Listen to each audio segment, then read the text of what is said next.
Well, hi folks. Welcome to Coffee and First John.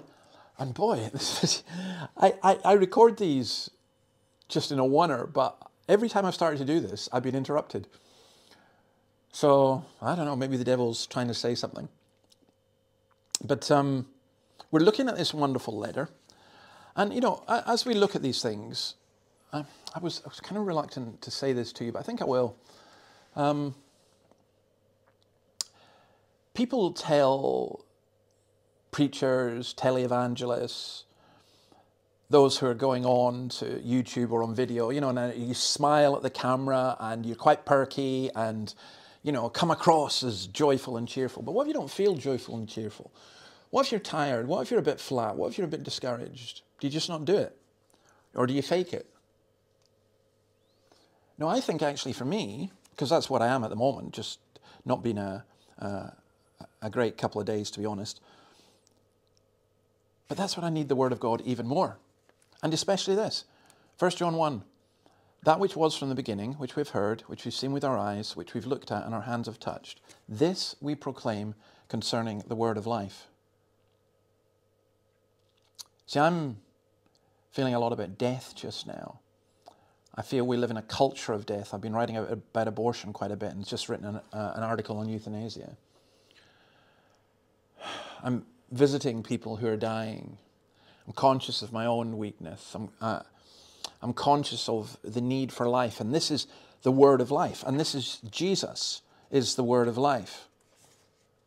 That's the theme of John. That should really be the theme of the church. And what he's saying is this amazing. The word of life, Jesus didn't just come into existence at Bethlehem. He was always there. This is John 1:1 from the Gospel. In the beginning was the Word, and the Word was with God, and the Word was God. You know, in Luke 24:39, Jesus says, touch me and see. A ghost does not have flesh and bones, as you see I have. This is the extraordinary thing, that when we look at the incarnation, Jesus was always there. He was always the Son of God. In the beginning was the Word, that which was from the beginning. And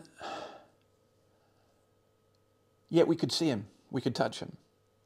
I'm getting a little tired of reading and hearing, and I've just been reading another book by somebody professing to be a Christian, and maybe they are, I don't know, but all going on about the virtues and values of Christianity, but then deconstructing the actual physical reality and turning it into kind of transcendent language. But John says, look, here's maybe John at 80 years old saying, I touched him 50 years ago. I touched him 50 years ago. I heard him.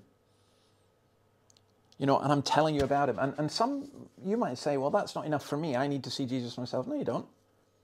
I think having witnesses like that is absolutely wonderful. This is what we proclaim concerning the word of life. And that's what we need to grasp. See, I think that the reality of Christ is as real for us as we get it from his word. The word brings us the word, if you like, brings us the word of life. The reality of Christ is so real that, as Erasmus says, it's more real than if Christ was physically present with us. So it's enough for me that John was able to touch and to see and to hear Jesus. There's a sense in which we spiritually can grasp Christ, but he is really real, if you like, not just something that's made up. We're good at Christmas. We're coming towards Christmas and the incarnation, and you know, the more I go on, the more I'm just amazed at that. And in a world of death and uncertainty, what an enormous relief that there is life and there is the word of life, and the word became flesh and dwelt amongst us.